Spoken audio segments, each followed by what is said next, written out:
Hi friends, ఇప్పుడు my home clean. ఈరోజు అయితే మా హోమ్ క్లీనింగ్ డే. అందరు తల ఒక పని చేస్తారు చూడండి. బావతో కూడా పని చేపిస్తారు. బావల ఇంటికి వచ్చి బామర్లు పని చేస్తారు కానీ బావలతో పని చేపించుకుంటాడు బామర్రి ఇద్దరు బామర్రి. వీక్ డేస్ మొత్తం రూమ్ అంతా గబ్బు గబ్బు అయిపోతుంది మామ. అందరు ఆఫీస్లోకి పోతాం కాబట్టి మళ్ళీ వీకెండ్లో ఇట్లా క్లీనింగ్ సెషన్ పెట్టుకుంటాం అన్నమాట. రూమ్ అంతా క్లీన్ చేసుకున్న తర్వాత నేను మా ఫ్రెండ్ అయితే హెయిర్ కట్ కోసం పోయినాం మామ. టైమే ఉండదు కదా, వీకెండ్స్ వస్తేనే మళ్ళీ హెయిర్ కట్లకు పోవడం. వీక్ డేస్ మొత్తం పని చేసిన తర్వాత 2 రోజులు వీక్ ఆఫ్ వస్తుంది మామ. ఈ వీక్ ఆఫ్ అయితే ఎట్లయిపోతుందో కూడా తెలియదు. ఇట్లా కళ్ళు మూసి తెరిచేలోపు మళ్ళీ మండే వచ్చేస్తుంది. నేను మా ఫ్రెండ్ ఇద్దరం కటింగ్ చేసుకునే వరకు 12:30 అయిపోయింది మామ. మేము ఇంటికి పోయేసరికి మా రాహుల్ అయితే రైస్ పెట్టేసిండు.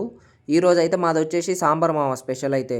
ఈ సాంబార్లోకి అయితే మంచికి అప్పడాలు పాపడాలు తెచ్చినాం మామ. అవి వేసేసి వీటితో పాటు తినేసి ఒక న్యాప్ వేస్తే సెట్. ఇంకా ఈరోజు సండే కదా, మీ ఇంట్లో స్పెషల్ ఏందో వెంటనే మన కామెంట్ బాక్స్లో కామెంట్ చేయండి. మన ఛానల్కి సబ్స్క్రైబ్ చేయండి మామ.